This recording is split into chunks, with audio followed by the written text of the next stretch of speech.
So today I'm going to talk about operations, but I'll highlight all the steps of e-commerce operations.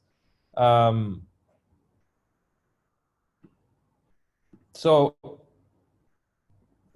I mean, the key takeaways that I want you guys to take away from today's session is that, look, setting up a business isn't easy. People neglect what it actually takes to operate.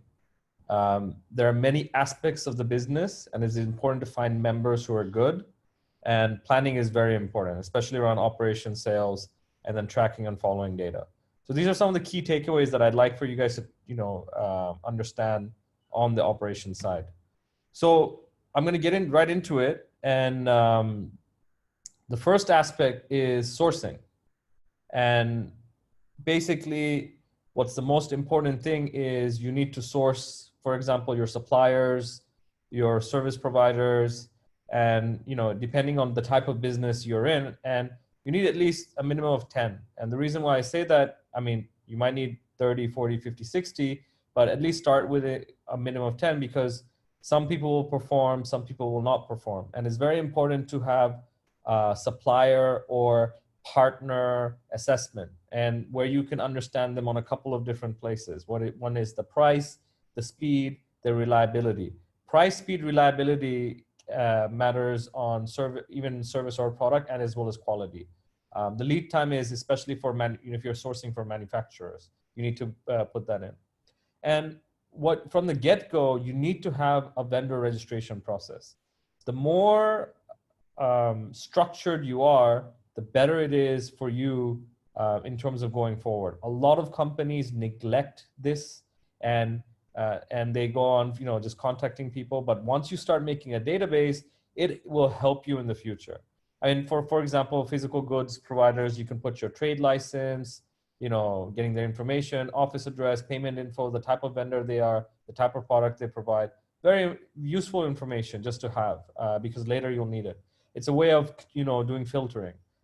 If people don't give you that information, it's not worth wasting your time with them. Same with service providers. You can get trade license, office address, payment info. And if you're working with freelancers, get their LinkedIn profile or their Upwork profile or their Fiverr profiles. These are very important. Do they have recommendations? Do they have sample references? So do this process in terms of sourcing whenever you're building a supply side. A lot of people don't do this properly.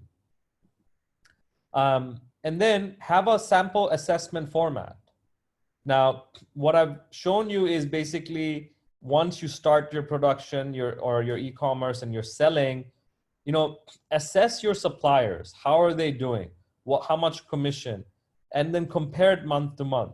If you look, you have the supplier name, the commission, the month, the sales quantity, stock quantity, marketing budget, how much do you attribute to their products? What is the sales ratio? It is 71%.